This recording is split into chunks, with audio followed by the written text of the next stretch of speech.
we're talking about the B word, bankruptcy. Well, and when you did this article, I did not realize.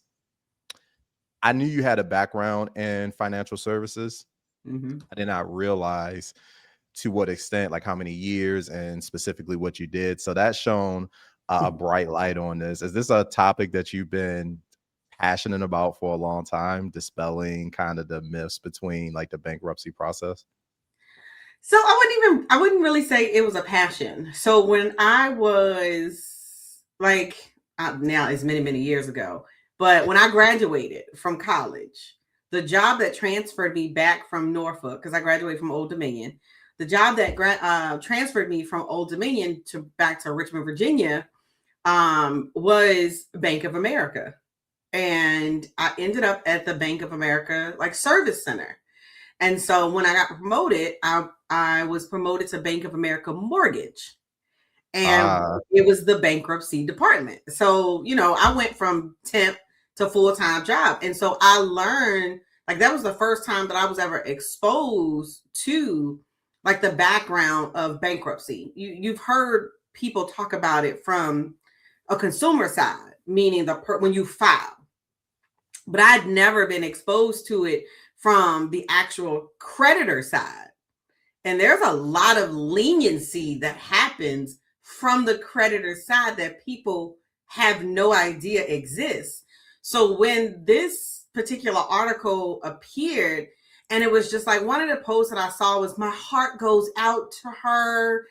And it was just like it was the worst thing that could have ever happened in her life. And I'm like, yo, no. Like, she literally just stopped garnishments on her account if they were there. I'm not saying that they were there. But she is at a point where she can sleep at night not worrying that somebody's going to foreclose, come and garnish her assets or her bank accounts.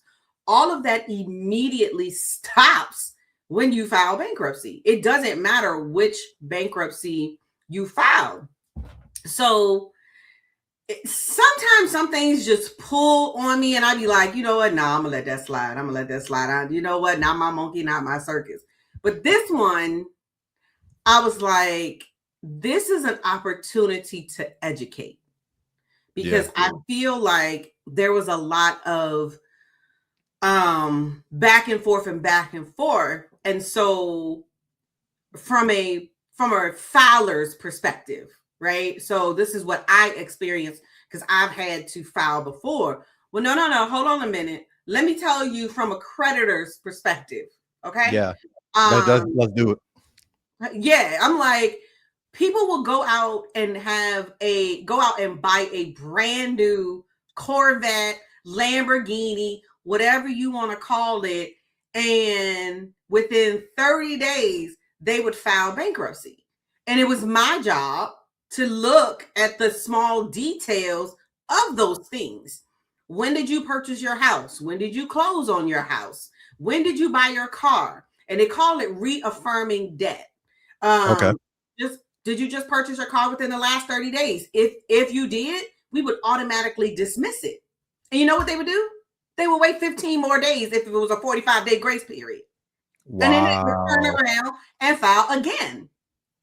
So wait, so was this a situation where these are individuals that were purposely gaming the system, I assume?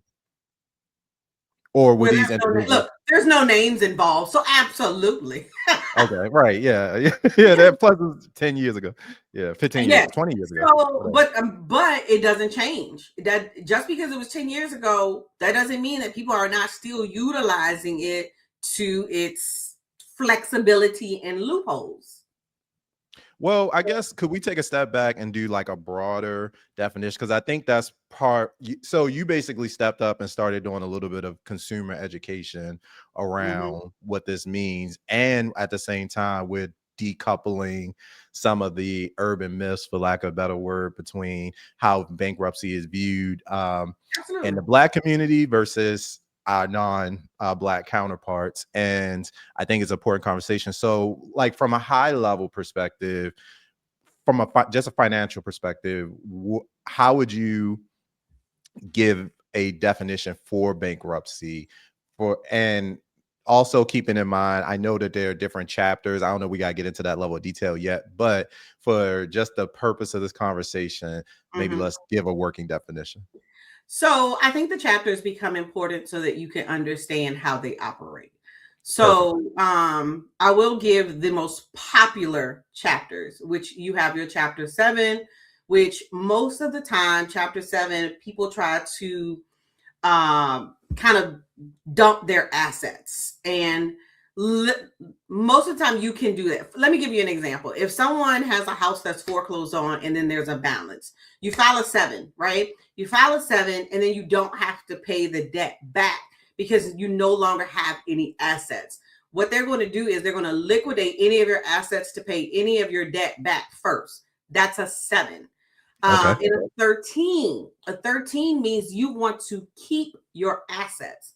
And so now as an individual, you are reorganizing, renegotiating in your chapter 13. So people might have multiple properties or something like that, and they don't want to get rid of the property, multiple cars. I'm trying to stay away from like tax and student loans because there's different rules when it comes to student loans and tax debt when you're looking at a bankruptcy.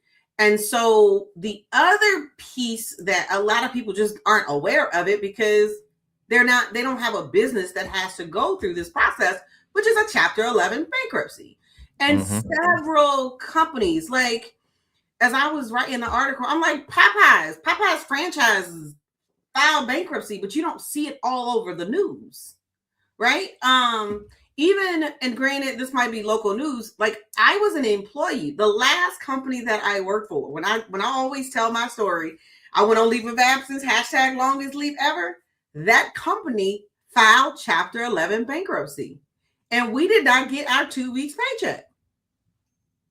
We did not. We had to actually fill out the paperwork as a creditor. I saw that in your post, and then you did end up getting like a fraction of your $80 on a 2. And I was a district manager, so I was making a nice chunk of change, and I got a $80 check from the trustee. But what did they do? They reorganized their debt and everyone they own, and then they positioned themselves to be purchased. And so they were purchased out of bankruptcy for pennies on the dollar. Now watch this. This is the other piece that I think people miss too. So back up. Last year, there was 45 days where Pinky Cole did not own her company. All right. It's called the ABC. You can look it up where they transferred like ownership. So 45 days she did not own. Here is what happens. And I need y'all to understand. So she grew rapidly during COVID, like from 0 to 14 locations. Okay. And so if your revenue does not keep up with that growth, it's going to hit the fan at some point in time. So what happened, they ended up closing several of these locations. But you and I both know that leaves lease, light bills, payroll, mortgage, rent, whatever is left in those, even if it's an equipment. Like if she owed money on written equipment for 14 locations, what did they do during this time frame? They dumped as much of the assets that they could. Sell it off. Get rid of it. Right? Now watch this. Then she came back and bought her own company with her own money. Right? This is when she kind of did the Slutty Vegan 2.0. Now, then you come back and file chapter 11 to reorganize what's left. Do you see how she comes out on top? And when you say reorganize what's left, what do you mean? So I'm renegotiating the terms with the creditors. So I can't pay you $16,000, but I can pay you $8,000. Are you good with that? So that frees up some of my cash flow. But imagine if she tried to do that last year with all the assets left from the 14 locations. Yeah. She'd be in more debt. So you're talking this is a legal financial strategy. So what do you think? So your article, I'm assuming, was primarily targeted towards, because when stuff hits major media, I feel like once something's on CNN, Wall Street Journal, or whatever big outlets are reported, it's now going to Gen Pop. So people that never owned a business, never Absolutely. have, Absolutely. it's going to everybody. So, but I feel like your article was probably targeted toward entrepreneurs or even aspiring entrepreneurs. But who would you say is the target audience for who you're trying to help better understand this process? Definitely African American entrepreneurs at the end of the day, because we were always, and I'm gonna speak for me, stigmatized that bankruptcy, like you said, was oh my God, it's so embarrassing. I filed bankruptcy. It's just so frowned upon. Man, please, let me tell you something. Like, I have seen so many people like relieve stress from debtors calling consistently, threatening to come and get this, that, and the third, cars, whatever, the firstborn child. I mean, everything. They threaten everything. And as soon as you file,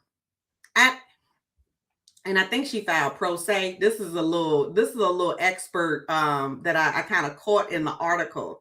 So pro se means you file without an attorney. Okay. Okay. So anyone can walk into a court and file pro se. All you gotta do is print out the documents and file. Soon as you file, that stops all communication. It's called an automatic stay of relief, y'all. Come on, bankruptcy, okay? It's called automatic stay of relief. And so it automatically stops all creditors from calling. So in the article, I kind of giggled because one of her bankruptcies was dismissed because something wasn't submitted. I was like, that's definitely like a pro se mistake. Like, that you definitely can tell that she didn't have an attorney. She probably was trying to do some stuff on her own. And when you say dismissed, you mean that the court is not dismissed that bankruptcy. It's so gone. they got to start the process over again. So then she filed 11, and that's when it was like, when you file 11, you have attorneys. You've had conversations about how we're going to strategically do this, and where you come out on top. And it was funny because like that same day or the next day, she did a video on Instagram where she had like her luggage and her fur and her Bentley. And she's like, this is what people think happens when you file bankruptcy. It's like you getting put out your house that day. And so that goes to show that there's a lack of education in our culture. I agree. Now, did you see the other video that she did? Yes. Can I share it here just so we can see? All right, I'm gonna try to share it. Yeah, I thought this was a healthy piece of consumer education. I love it. Lee Merritt was the original one that shared, it looks like. But let me see if I can. I'm gonna try to play it. It was a smart tactic. Friends, today we're going to learn about bankruptcy. Can you say bankruptcy? Bankruptcy. Right. I said it. Good job. Good job. See, let's learn the code. 7, liquidate and roll. 11, you reorganize. 13, pay it back slow. Now watch me. File that bankruptcy. File that bankruptcy. File that bankruptcy. File that bankruptcy. Cities can file Chapter 9. 15 businesses worldwide. 12, it helps out farmers if that crop gets really dry. Now watch me. File that bankruptcy. File that bankruptcy. File that bankruptcy. File that bankruptcy. Bankruptcy up in this. Oh, watch you file and watch will stop. Super freeze that. Oh, trustee turn in the RoboCop. Filing Chapter 7 means you liquidate that business, man. When you sell those assets, then you turn around and close that thing. Now you, if you're filing Chapter 13, you get some years to pay back debt. Oh my God! So yeah, that was. But see how she had to educate, like. I mean, and I've worked in the industry and I didn't even realize that cities could file a Chapter 12.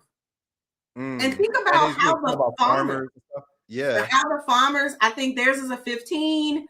So think about when a lot of things that have happened in the economy that has impacted farmers. Farmers have had to file Chapter 15, but you don't see that all across the news because it's a day in the life of a business. Like, that's what I call it. It's the day in the life of business. Yeah.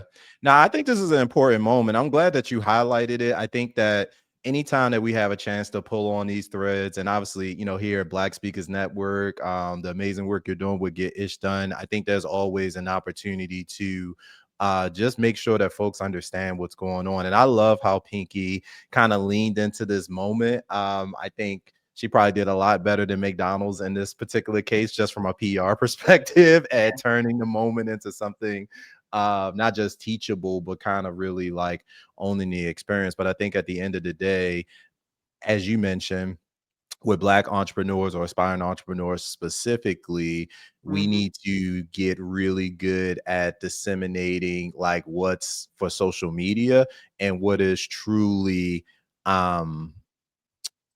how business truly works. And you're always coming with the facts of education with that. So I appreciate that. Absolutely.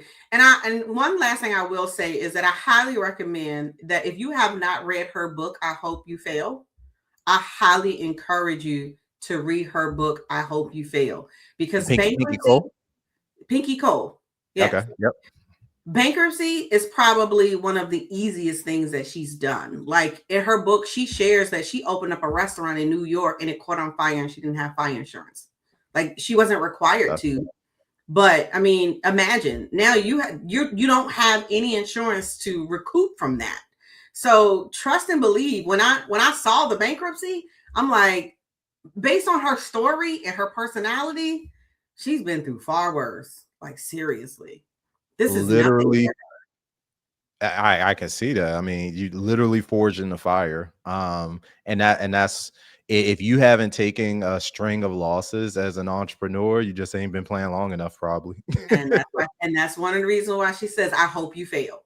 Because at the end of the day, the faster you fail, the more lessons that you've learned. And she shares it all. I mean, everything. So when I saw the video that you just shared, I was like, that is totally Pinky Cole. Like that is right up her avenue when it comes to her personality. But you have to follow her to know that.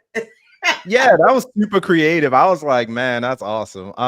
What's your kind of call for 2026 for the speakers, coaches, entrepreneurs, folks who are making things happen? What is your kind of call that you're seeing this year? I know you're hitting the road, Get Ish Done, coming to a city near you. I heard you're going to be in Northern Virginia in a couple weeks. But RVA stand up as well. But what's your vision? What's your call? What are you telling entrepreneurs this year to be focused on for 2026? Or what are you personally focused on? For me, I am being intentional about impacting 300 women entrepreneurs and helping them to create consistent revenue. And over the past 15 years, I've learned a lot. But the one lesson that I learned in 2025 was to launch faster. And we were just kind of having this conversation. And so I want to encourage and show women entrepreneurs how to implement and launch faster, so that they have an actual enrollment system in their business where they're enrolling clients systematically. I mean, every week, every month, Love it. Gone are the days of launching every quarter. To be honest with you, gone are the days of launching every month. You should be having something, whether it's evergreen or something consistently happening based on the rate that you want to grow. Every week. Like I encourage my mastermind members, do 8 webinars in 30 days and call me when you're done. Yeah, get that momentum up, get that activity up. Call me when you're done. And I've had a client tell me she's fallen in love with the process. She came back from our intensive, had 22 people registered, 12 showed up, and she made $12,000. You don't need a lot of numbers to make money in this space. Another misconception outlined. DeKesha, I appreciate you. We're going to have you back throughout the year to have more of these conversations. And folks, I'm going to drop the link to your Substack in the comments so folks could check it out. And any place else that folks can connect with you, let them know. And I will make sure that we link those as well. Thank you again for having me. Be passionate, be purposeful, but more importantly, be profitable. Back over to you. Yeah, we got it. Thank you, DeKesha. Thank you.